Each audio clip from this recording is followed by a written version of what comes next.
stay quiet in return for signing a 10-year agreement to shut the hell up. Now that the time is up, I've considered my options. I could just let this go and never speak of it again. I won't gain anything from speaking out, and I got a lot to lose. But then again, this is just an anonymous post online. Words have less meaning that way. West Virginia. It was hotter than usual, without a whiff of wind. I was coming home from a visit to my aunt. She'd broken her leg and couldn't leave her house. I was making my way back home, taking the I-64 out of Lewisburg.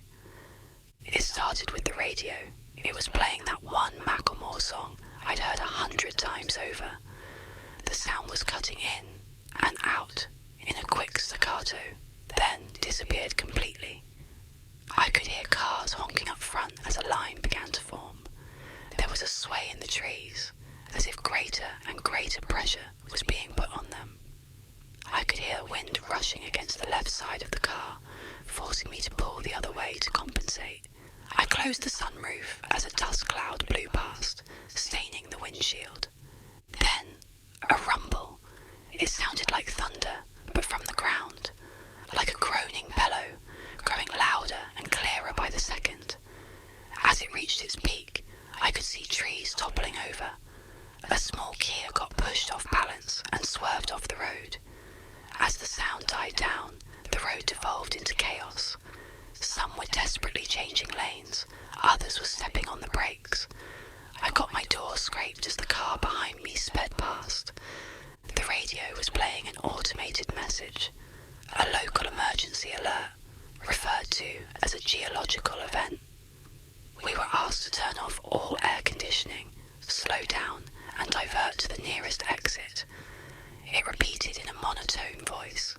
Geological event, no air conditioning, slow down, divert to nearest exit. Minutes passed. There was a line forming further down the road. Police officers blocking the lanes in all directions, leaving a highway exit as the only option. Some folks were trying to push past the barricades, but were forced back at gunpoint. I could see officers wearing gas masks and riot shields. We were waved in. I followed the exit and got directed to the right. There was an open field that was used as a sort of impromptu parking lot. Cars were being waved in and parked in a way that boxed us in, leaving no room for us to open our doors in either direction, unless we got parked at the edge. 4 lines of cars with about 10, 15 vehicles per line. Surplus vehicles were directed further down the road. The place was packed. I got stuck in the second row, about 6 cars in. Pretty much everyone around me were on their phones. I didn't have anyone to call, but there seemed to be an issue getting a signal through. The radio was still repeating the emergency message. Voices were getting louder. A man 2 cars to my left leaned out of a gap in the door, screaming at the officers to answer his question. They responded immediately with a warning shot, straight into the air. "Stay in your vehicle," they screamed. "Lock your doors. I'm not telling you again." A couple of folks were filming, but there seemed to be trouble uploading. We were losing bandwidth. It didn't take long until phone signals were completely blocked. I think a video or 2 of that officer firing into the air made it online. They were patrolling back and forth. We were told to stay in our vehicles, windows up, doors closed and locked, engines off. I could hear people talking in the other cars. Someone said there'd been a natural gas leak from the geological event, and that combustible engines could spark an explosion. Others were talking about a terrorist attack. There were no answers, and the officers weren't eager to talk. After about an hour, things were getting ugly. People were hungry, thirsty, and restless. One officer stepped up on the front cars, handing out water bottles, crackers, and processed cheese slices. He had to step from one car to another, denting the hoods with his steel-tipped shoes. They were also handing out thick black plastic hygiene bags for people who needed to relieve themselves. Use them, seal them, drop them out the door, then lock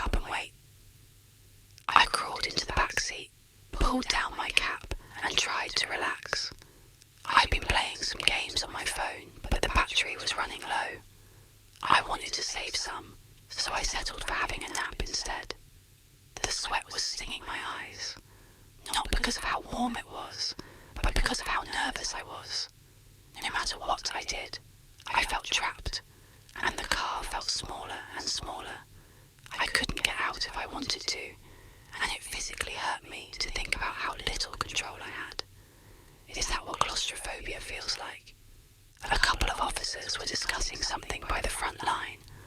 One of them had a white cotton glove on, which he used to wipe off the hood of one of the front cars.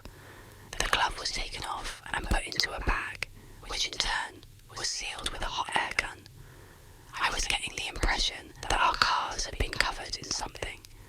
I wasn't the only one considering it. There were 2 college kids in the car to my left, and they were discussing it too. Anthrax, one of them said.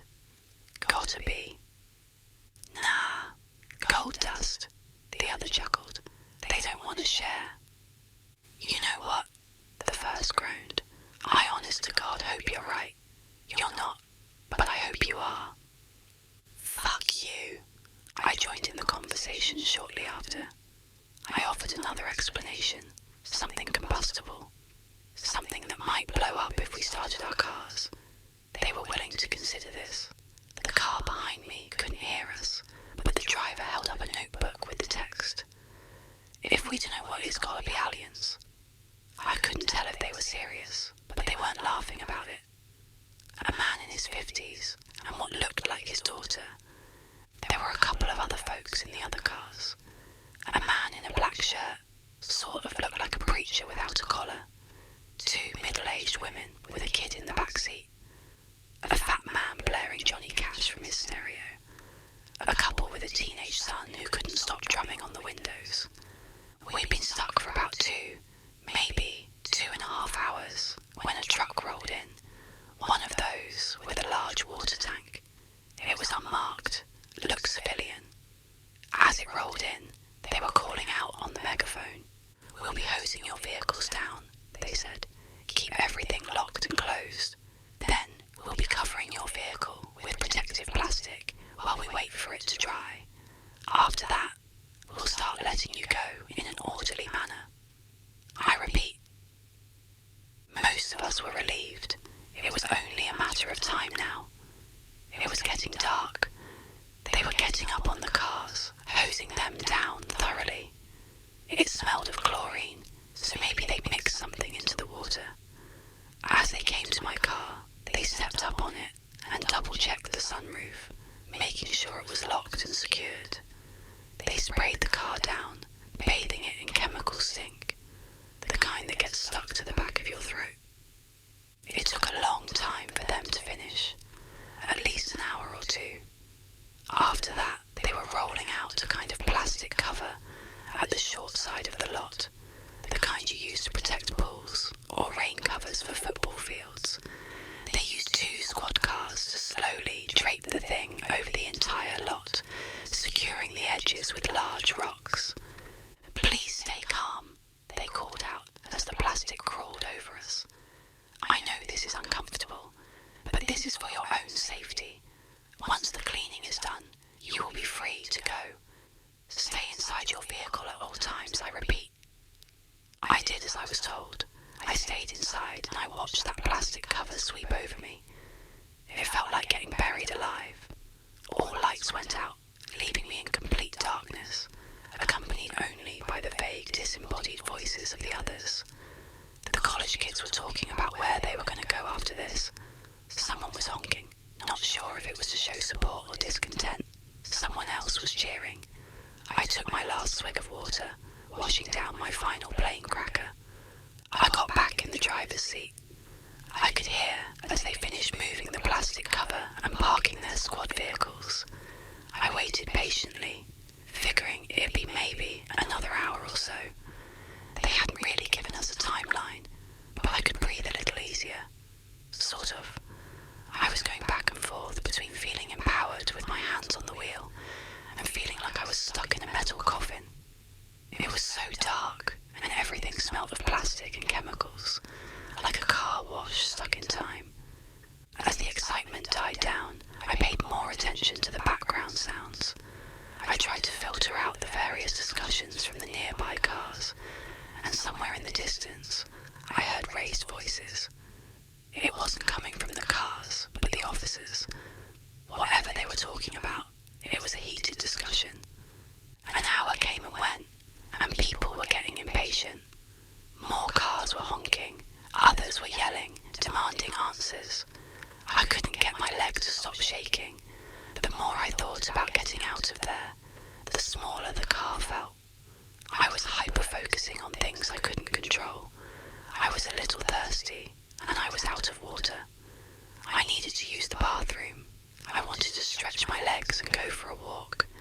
I wanted to breathe fresh air and get that awful chemical taste out of my mouth. I heard cars starting, accelerating. The truck was moving, somewhere off to the side. "We need you to stay in your vehicle," a voice screamed over the megaphone. "Do not leave for any reason. Stay in your vehicle." Cars speeding off. Not many, but a couple. Then, quiet. The officers left us there. Everyone was quiet. A couple of folks had opened up their phones, using them as flashlights to look from car to car. Looking out at the sea of vehicles, all of us trapped under that dark cover, I could see a handful of lights cut off by sharp silhouettes. I couldn't make out who was who in the dark. It was all just people. Anonymous. I heard a gasp somewhere in the back. There was a metallic clunk, like when the officers climbed atop our cars to get us our water. There was a careful cheer, as some folks figured they were taking off the plastic cover. But that wasn't it. Instead, there were more footsteps. The cheers slowly died down as more and more footsteps pattered across our cars. I stopped counting after a dozen. The silhouettes in the other cars were still. We all held our breaths, waiting for an answer to show itself. What the hell was going on? What was that sound? Somewhere off to my right I heard a voice. "Who's up there?" It sounded like an older man. I'd seen a pickup truck that way earlier. Almost as a response, the footsteps stopped. There was a faint clicking sound, like someone snapping their tongue against the roof of their mouth. Click, click, and from further away, a click in response. From somewhere to my left, another couple clicks.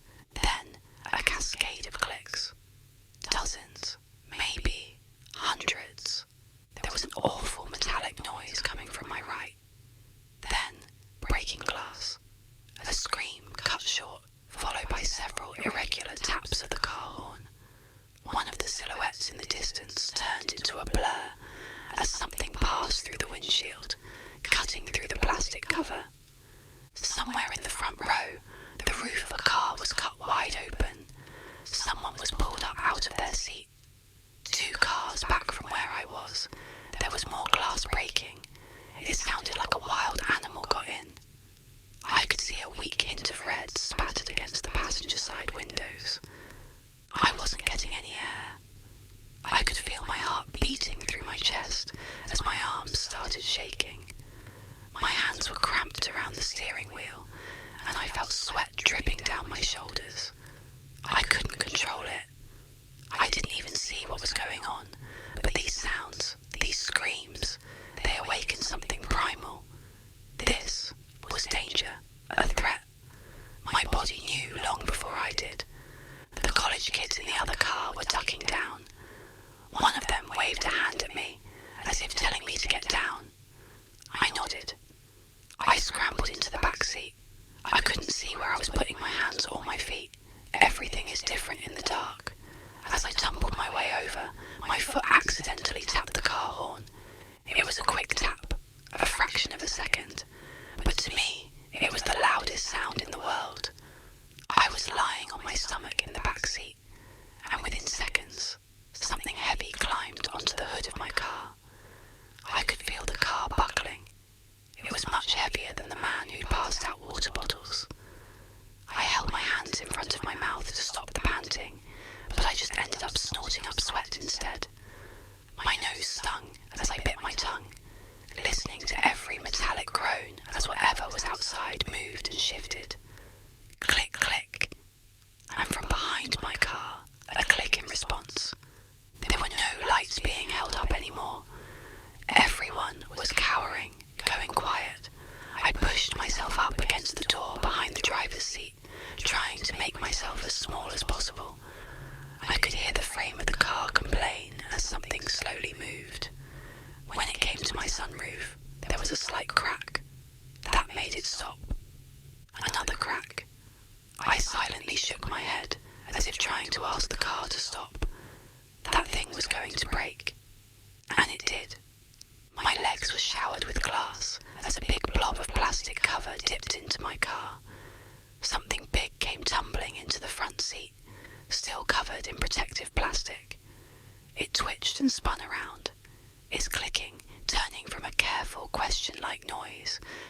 never-ending barrage. It was calling for help, alerting others, and it was cutting its way through the plastic. There were footsteps coming from every direction, some of them leaping from car to car, some of them leaping far enough to skip a car as they hurried. I was going to be swarmed within seconds. I fumbled with my hands, accidentally cutting my thumb on the broken glass. I managed to open the passenger side door, but even at its widest, and even when pressing into the college kid's car, it wasn't enough room to get out. Still, I had to try. I pressed myself into the gap and exhaled as much as I could, flattening my chest. While the thing thrashed around inside my car, I could feel my vision going faint. Black spots popped up at the edge of my vision. My arms were going weak, and yet, by some miracle, I made it through. As my face hit the gravel of the makeshift parking lot, I felt the burn of residual chemicals. I swallowed my instinct to run, instead staying on my stomach, forcing myself to crawl under my car. There were more of them, some climbing on, some off. My chest was pressed to the ground as the weight shifted. I heard breaking glass from the windshield and tearing fabric. Something was stuck up there, and it was furious, like a trapped animal. I could hear the college kids mumbling to one another, trying to stay calm. One assuring the other that all they had to do was stay low, stay quiet, and wait. Then, something slammed into the passenger side door, the one I'd crawled out of. The door was pressed up against the neighbouring car, then fell haphazardly to the ground, completely off the hinges. An ink-black bird-like foot touched the ground right next to me. I've looked it up since. There were 3 toes forward, 1 toe backward, all clawed. Anisodactyl feet, similar to that of many birds of prey, except larger than a human foot, and with smooth, oil-slick skin. It must have been heavy, at least 400 pounds. If the clicking noise came from its mouth, I can approximate that it was somewhere around 6'7" to 6'9", or taller. It could have been hunched over. How it managed to walk in the gap between the vehicles is beyond me, but I suspect it was very thin. It daintily walked from my car to the others, as if scanning for something. I could barely see anything in the dark, but this thing seemed to navigate it perfectly. It didn't bump into anything. There was a tap on the glass of the car behind me, to my right, and someone got startled. A short scream, and the hunt was on. This time was different. It must have caused some kind of chain reaction, as all of a sudden the plastic cover was getting torn up left and right. People were clawing their way out of their cars. I heard someone kicking against their windshield. Another was trying to open their door. I could hear it slamming against the side of the car next to them. And off in the distance, there was gunfire. Just a couple of shots. The college kids in the car next to me slammed their doors open and followed my lead. They rolled onto the ground and under their car. There was a little more light coming in as the cover had been torn above. Their faces were red from tears, and one of them was desperately trying to call for help on his phone. The other grabbed the phone out of his hand. A short scuffle ensued, ending with them putting on a ringtone and sliding the thing as far to the left as they could. Whatever car that phone landed under was demolished. Every window broken, every passenger gone. I could hear the grinding as a seat was ripped in two and thrown away. In a matter of seconds, an entire vehicle was torn to pieces as a dozen of those things swarmed it. "Shut up!" one of the college kids repeated. "Shut up, shut up, shut up." Something reached under my car. It scraped against the sole of my shoe, tearing a hole all the way to my big toe. I hurried forward, scurrying like a lizard. The college kids noticed and followed suit. I don't think they thought about it too much. It was just movement, and they went for it. I made it 2 cars down before I got stuck. There was something dark in the way, and I myself.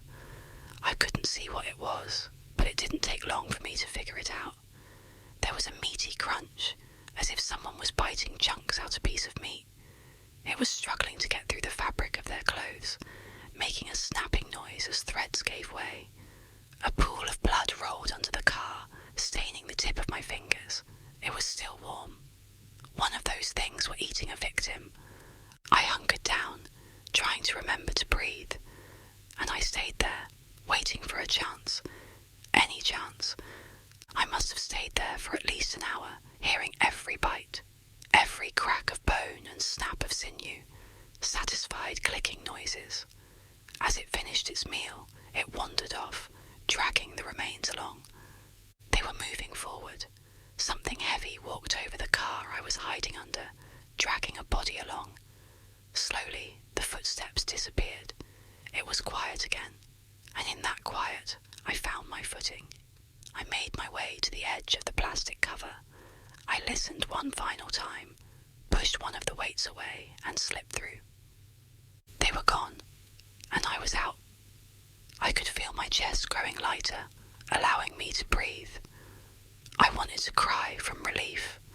A breeze was picking up, drying the sweat on my brow and carrying the smell of grass. Stepping back, I turned towards the sea of cars to see how bad the damage was. And then I saw one. It was a bit off to the side, perching on top of an old Honda.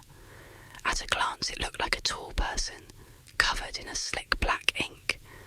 But looking closer you could see the strange bird-like feet, the pointed nails, the long row of shark-like teeth on a mouth that was far too wide.